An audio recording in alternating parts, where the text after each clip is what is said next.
Happy Thursday morning. Partly cloudy over downtown Portland. Interesting that the Marine Push came in around midnight last night. I mean, this thing hasn't been coming in to the North Valley and Southwest Washington until about, I don't know, 5, 6 o'clock in the morning lately. But this morning it comes in at midnight.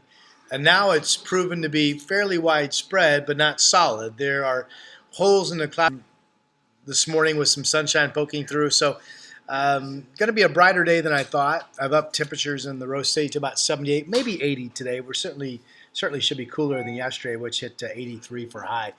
This weather pattern that's producing the cooler push of air is coming from an upper level trough that actually swings through the area tomorrow evening. So we'll give tomorrow a go again to see how thick the clouds are to start the day on your Friday.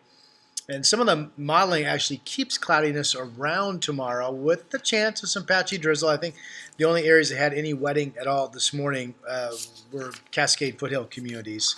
Saw some fog that probably has some drizzle up in Welch's and Rhododendron, for example, this morning. Anyway, this cooler push has done a couple things. Number one, the increasing westerly flow aloft has taken the smoke and thinned it and pushed it farther east away from the Cascades. So visibility over the mountains was kind of hazy the last few days, not today.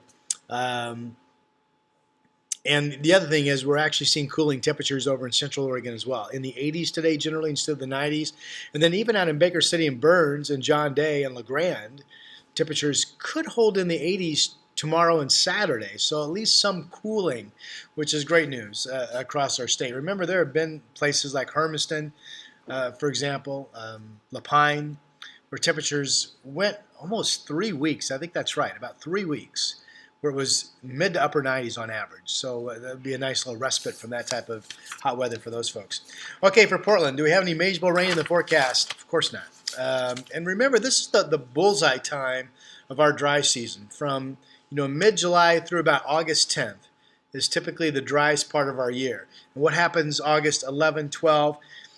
There is an historic record that once we get into mid-August and to late August, that we typically start to see a better chance of some convective showers and maybe some lightning storms. It would be scattered stuff, but there's certainly a better chance of some of us getting some rain typically. And then that actually fades a little bit in September. Although in September we can start getting some weaker actual Pacific fronts coming through. So kind of the latest on that. Our rain deficit for the Rose City is over 8 inches, and that's mostly since March. Yeah. All right, real quick. Fires, kgw.com. If you go to the homepage, you'll quickly see a story on fires, and if you click on that, what the web team's been doing is giving you a kind of a paragraph by paragraph by paragraph rundown that you can scroll through, and they'll mention pretty much every fire there and give you the latest information. So if you're looking for that, that's good knowledge to have. All right. Otherwise, enjoy a cooler couple of days where highs will